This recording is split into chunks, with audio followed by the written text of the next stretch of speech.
আসসালামু আলাইকুম রহমতুল্লাহ। আমরা আজকে মদিনা শরীফের জিয়ারা শেষ করলাম। এখন আমরা ইসলামের ইতিহাসে প্রথম মসজিদে কুবা থেকে বের হচ্ছি।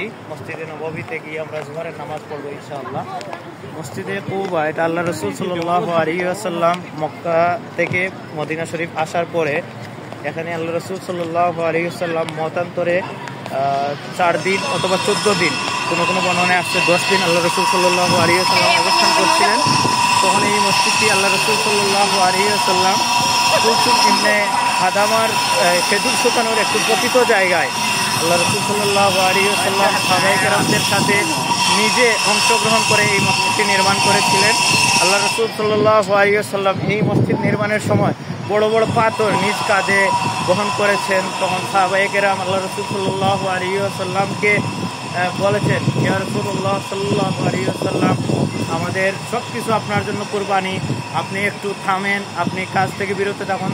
তাদের আবদার রক্ষার্থে আল্লাহ রসুল সাল্লাল্লাহু আলাইহি ওয়াসাল্লাম মাঝে মধ্যে কাজ থেকে বিরতি নিতেন, কিন্তু আল্লাহ রসুল সাল্লাল্লাহু আলাইহি ওয়াসাল্লাম পরেক্ষণেই আবার কাজে জড়িয়ে যেতেন।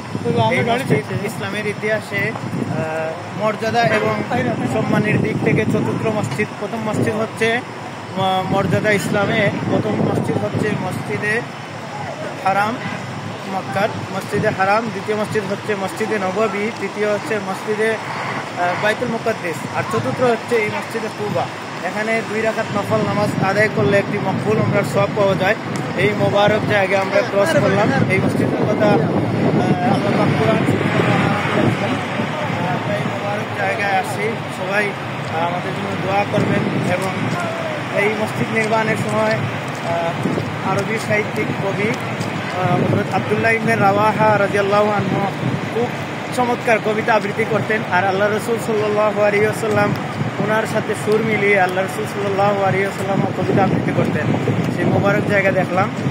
সবাই আল্লাহ পাক সবার জন্য কবুল করুন।